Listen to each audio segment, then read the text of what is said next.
So good morning to everybody, or whatever the time of the day it is. I wish you the best for that.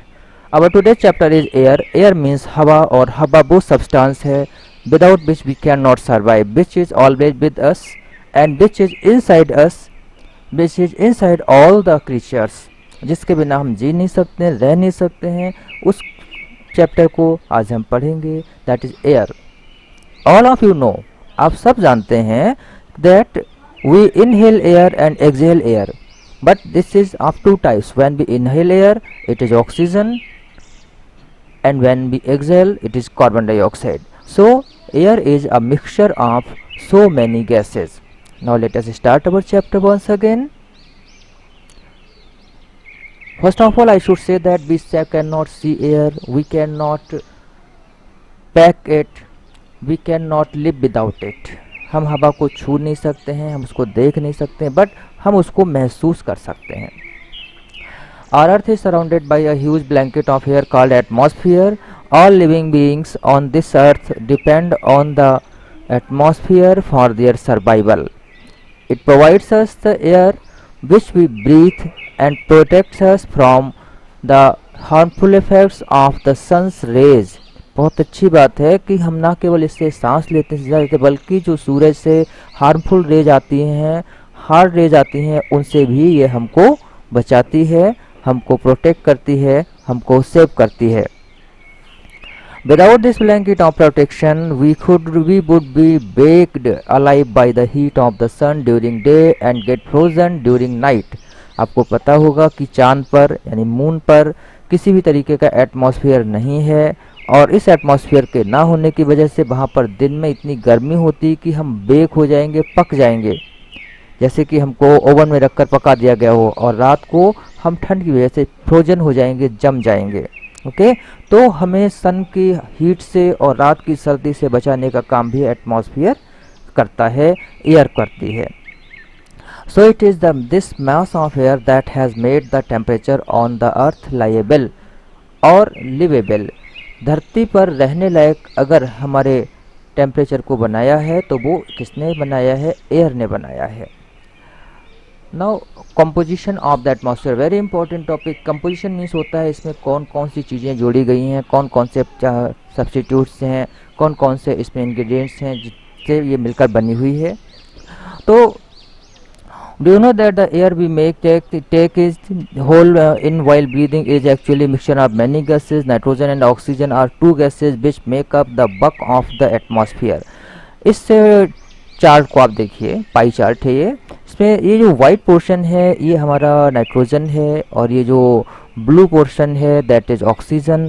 तो they are the major gases that constitute our air. And then carbon dioxide that is this red wait small bit, and then argon, and then all other gases.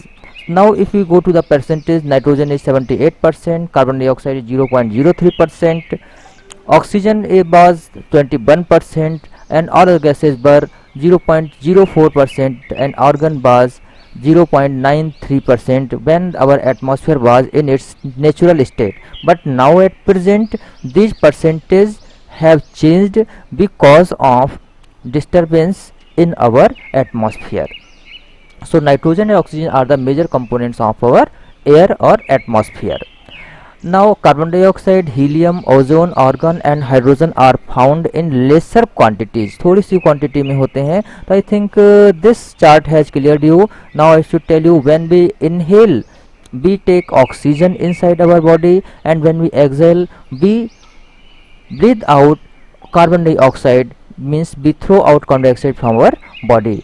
Okay, but plants need nitrogen for their survival. लेकिन जो plants होते हैं उनको nitrogen चाहिए होता है survival के लिए, क्योंकि जो प्रोटीन है वो नाइट्रोजन से बनता है. इसके अलावा जो प्लांट्स हैं वो अपनी फोटोसिंथेसिस प्रोसेस को कंप्लीट करने के लिए उनको ज़रूरत होती है कार्बन डाइऑक्साइड की, और during that process they exhale oxygen. Okay, तो प्लांट्स हमसे उल्टा करते हैं. वो जब फोटोसिंथेसिस से प्रोसेस करते हैं तो उसमें ऑक्सीजन को एक्सेल करते हैं, निकालते हैं, और कार्बन डाइऑक्साइड को अंदर एक्सेप्ट करते हैं.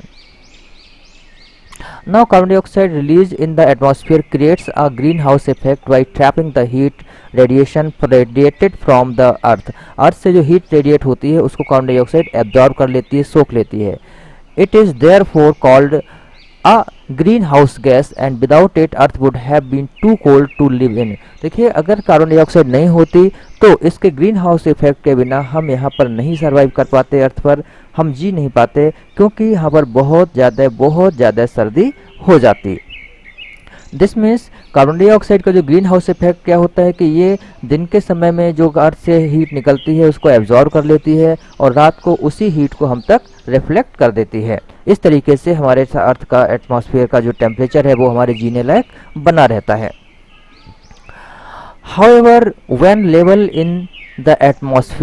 level in the atmosphere increases due to factory smoke or car fumes, the heat retained increases the temperature of the earth. लेकिन जैसे ही हमारे यहाँ धुआं CFCs गैसेज बढ़ी हैं तो क्या हुआ है कि हमारे यहाँ गर्मी बढ़ती चली गई है, and this is called global warming. और जब पूरी धरती का, पूरे अर्थ का, all over the world temperature is increasing, this is called global warming. Means global means earth and warming means गर्म होना. तो पूरी की पूरी दुनिया, पूरी धरती गर्म हो रही है क्योंकि हम डेली एवरीडे कार्बन डाइऑक्साइड और अदर गैसेज को बहुत ज़्यादा एक्सेल कर रहे हैं और रिप्रोड्यूस कर रहे हैं.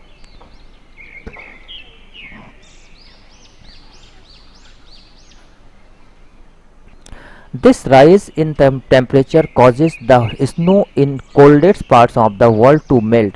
और ये जो गर्मी है इसकी वजह से जो कोल्डेस्ट पार्ट्स में बर्फ़ जमी हुई है वो पिघल जाएगी, मेल्ट हो जाएगी, जिससे हमारे बहुत सारे इलाके समुद्र में डूब जाएंगे. As a result the sea level rises causing floods in the coastal areas. तो जब बर्फ़ पिघलती है तो सी लेवल बढ़ जाता है और इससे कोस्टल एरिया, समुद्र के किनारे के इलाकों में फ्लूड आ जाती, बाढ़ आ जाती है. There may be drastic changes in the climate of a place leading to extinction of some plants and animals in the long run. Drastic means विनाशकारी. कुछ क्षेत्रों में विनाशकारी बदलाव होते हैं क्योंकि वहाँ पर कुछ प्लांट्स, एनिमल्स जो है वो लंबे समय में एक्सटिंक्शन हो जाते हैं, ख़त्म हो जाते हैं.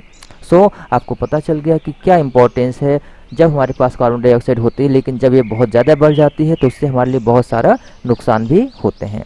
Now let us go to the next chapter, sorry next page. तो एक चीज़ और ध्यान देनी है कि प्लांट्स, हमने बताया था कि प्लांट्स को सर्वाइव करने की नाइट्रोजन चाहिए होती है, लेकिन they can not take nitrogen directly from the air. लेकिन वो सीधे नाइट्रोजन को पी नहीं सकते, सांस में नहीं ले सकते हैं.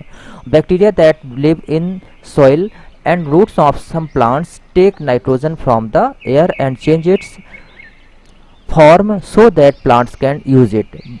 कुछ बैक्टीरियाज होते हैं जिनको नाइट्रोबैक्टर्स कहते हैं. ये बैक्टीरिया प्लांट जो ज़मीन से और एटमॉस्फेयर से नाइट्रोजन को लेते हैं और उसको ज़रूरी फॉर्म्स में चेंज कर देते हैं जिससे कि प्लांट्स इसको यूज कर पाते हैं.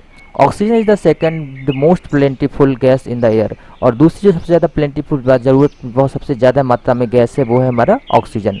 Humans and animals take oxygen from the air as they breathe. Humans और एनिमल्स दोनों ही ऑक्सीजन को अपनी सांस में अंदर लेते हैं. Green plants provide oxygen during photosynthesis. और ग्रीन प्लांट्स फोटोसिंथेसिस की प्रोसेस में ऑक्सीजन को निकालते हैं. In this way oxygen content in the air remains constant. और इस तरीके से जो ऑक्सीजन कंटेंट है वो हमारा बिल्कुल ही कांस्टेंट रहता है, स्थिर रहता है, ना बढ़ता है ना घटता है. लेकिन ये तभी तक होगा जब तक बहुत बड़ी क्वांटिटी में, बहुत बड़ी संख्या में प्लांट्स रहेंगे, ट्रीज रहेंगे, फॉरेस्ट रहेंगे. अगर ऐसा नहीं होगा तो ये बैलेंस बदल जाएगा और हमारे लिए बहुत मुश्किल हो जाएगा. If we cut trees then this balance gets disturb. और जब हम पेड़ काट देते हैं, पेड़ को खत्म करते हैं, तो ये बैलेंस डिस्टर्ब हो जाता है. Carbon dioxide is another important gas. Green plants use carbon dioxide to make their food and release oxygen. Humans or animals release carbon dioxide. The amount of carbon dioxide released by humans or animals seems to be equal to the amount used by the plants, which make a perfect balance. जब तक हमारे द्वारा निकाली गई oxygen, carbon dioxide और पेड़ों द्वारा photosynthesis process से निकाली ऑक्सीजन बराबर रहेगी, सेम रहेगी, तब तक हम सब सेफ हैं और बैलेंस परफेक्ट रहता है. However, the balance is upset by burning of fuels such as coal and oil. लेकिन जैसे ही हम कोयला है, ऑयल है, इनको जलाते हैं तो ये बैलेंस बिगड़ जाता है. They add billions of tons of carbon dioxide into the atmosphere each year. हर साल वो बिलियंस ऑफ टन्स ऑक्सीजन को, कार्बन डाइऑक्साइड को एटमॉस्फेयर में ऐड करते हैं, जिसकी वजह से हमारे यहाँ गर्मी बढ़ती जा रही है और पूरी धरती का तापमान, temperature that is increasing every day. As a result, the increased volume of carbon dioxide is affecting the Earth's weather and climate. And because of this, हमारी जो अर्थ का वेदर है, क्लाइमेट है, ये सब का सब डेली एवरीडे बड़ी तेजी से बदल रहा है, बिगड़ रहा है. Now there is a note box. When air is heated, it expands. जब हवा हीट होती है, गर्म होती है, तो ये एक्सपेंड होती है, फैलती है. Becomes lighter and goes up. हल्की हो जाती है और ऊपर जाती है. Cold air is denser and heavy. गर्म हवा हल्की होकर ऊपर भागती है और ठंडी हवा भारी होने की वजह से नीचे बैठती है. That is why it tends to sink down. और इसीलिए ये नीचे की तरफ बढ़ती है. When hot air rises, cold air from surrounding areas rushes there to fill the gap. That is how the air circulation takes place. गर्म हवा ऊपर उठती है तो हल्की भारी हवा नीचे आती है और ये प्रोसेस चलती रहता है, जिससे कि हमारा अर्थ का प्रोसेस सर्कुलेशन, अर्थ विंड का, एयर का चलता रहता है. ये एक फोटो कोलॉज है न्यूज़पेपर क्लिप्स का. आप इसको आराम से देख सकते हैं और समझ सकते हैं कि क्या हो रहा है. Top scientist offer way out of global warming unstoppable. Carbon dioxide level at 8,100 years high. Global sunscreen likely thinned. This winter was warmest on record years. So this type of news you are always watching, and we have to watch that, and our attempt should be to plant more and more trees and more plants. Now structure of the atmosphere. Atmosphere का structure क्या होता है, कैसे होता है? Our atmosphere is divided into 5 layers starting from the Earth's surface. These are troposphere, stratosphere, mesosphere, thermosphere and exosphere. तो 5 layers हैं, आप इसको इस तरह ध्यान देखिए. सबसे first layer is troposphere. This layer is the most important layer of the atmosphere. Its average height is 13 kilometre. The air we breathe exist here. Almost all the weather phenomena like rainfall, fog and hailstorm occur in this layer. तो troposphere जो है ये सबसे important है. ये हमारी अर्थ की surface से 13 किलोमीटर की हाइट तक है और सारे के सारे वेदर फेनोमिना जो है वो सब यहीं पर अकर होते हैं और हमारे लिए बहुत ज़रूरी है. Then stratosphere. Above the troposphere lies the stratosphere. It extends up to a height of 50 kilometre. 50 kilometre की हाइट तक जो है हमारा स्ट्रेटोस्फियर है. This layer is almost free from clouds. इस लेयर में बादल नहीं होते हैं. एंड एसोसिएटेड वेदर फेनोमिना, और इसलिए इससे जुड़े वेदर फेनोमिना भी नहीं होते हैं, यानी फेनोमिना मीन्स एक्टिविटीज़ भी यहाँ पर नहीं होती हैं. Making conditions most ideal for flying aeroplanes. और इसी वजह से यहाँ पर ये जो लेयर है वो एरोप्लेन्स उड़ाने के लिए बेस्ट मानी जाती है. One important feature of stratosphere is that it contains a layer of ozone gas. और जो लेयर ऑफ ओजोन गैस है वो आपके इसी में लेयर में है, यानी कि स्ट्रेटोस्फीयर में ही है. We have just learned how it protects us from the harmful effects. और आप सभी जानते हैं कि हमको अल्ट्रावायलेट रेज से सन की हमको जो बचाती है वो आपकी ओजोन लेयर ही बचाती है, प्रोटेक्ट करती है. Then mesosphere. This is the third layer of the atmosphere. ये थर्ड लेयर है. It lies above the stratosphere. Stratosphere से ठीक ऊपर होती है. It extends up to the height of 80 km. ये 80 किलोमीटर्स की हाइट तक रहती है. Meteorites burn up in this layer on entering from the space. Space से जो भी ऑब्जेक्ट्स आते हैं जैसे मेटेराइट्स आते हैं तो वो सब इसी इसमें मेसोस्फीयर में ही जलकर राख हो जाते हैं और हमें नुकसान नहीं पहुंचा पाते हैं.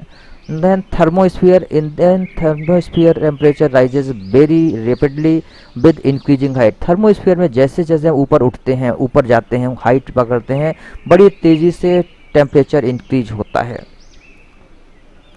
Ionosphere is a part of this layer. और आइनोस्फीयर इसी लेयर का एक पार्ट है. It extends between 800 to 400 kilometres. This layer helps in radio transmission. ये रेडियो ट्रांसमिशन में हेल्प करती है. In fact radio waves transmitted from the earth are reflected back to the earth by this layer. इस layer को से जो radio wave से reflect होकर हम तक वापस आती हैं और जिसकी वजह से हम मोबाइल फ़ोन का कम्युनिकेशन कर पाते हैं और हमारा रेडियो काम करता है. अगर इस लेयर को हम डैमेज कर दें तो हमारा कम्युनिकेशन सिस्टम और रेडियो काम नहीं करेंगे, वर्क नहीं करेंगे. Now exosphere. The uppermost layer of the atmosphere is known as exosphere. This layer has very thin air, exosphere में लेयर बहुत ही ज़्यादा पतली होती है, थिन होती है कि हम उसमें ब्रीथ नहीं कर सकते। Light gases like helium and hydrogen float into this space from here, और यहाँ से स्पेस की तरफ लगातार हीलियम और हाइड्रोजन गैस फ्लोट करती रहती हैं, तैरती रहती हैं। Now note box for 10 days, note down weather report from a local newspaper and observe the changes occurring in the weather. यहाँ पर आपके लिए एक वर्क है कि आप न्यूज़पेपर या टीवी से 10 दिनों तक वेदर की रिपोर्ट्स को देखिए, उनका एक चार्ट बनाइए और देखिए कि किस तरीके का टेम्परेचर चेंजेस होते हैं, वेदर चेंज रहता है। नाउ वेदर एंड क्लाइमेट, बहुत इंपॉर्टेंट पॉइंट है कि वेदर और क्लाइमेट क्या है। अक्सर हम लोग इसको लेकर कंफ्यूज हो जाते हैं कि वेदर क्या है। तो is it going to rain today, क्या बारिश होने वाली है? Will it be bright and sunny today?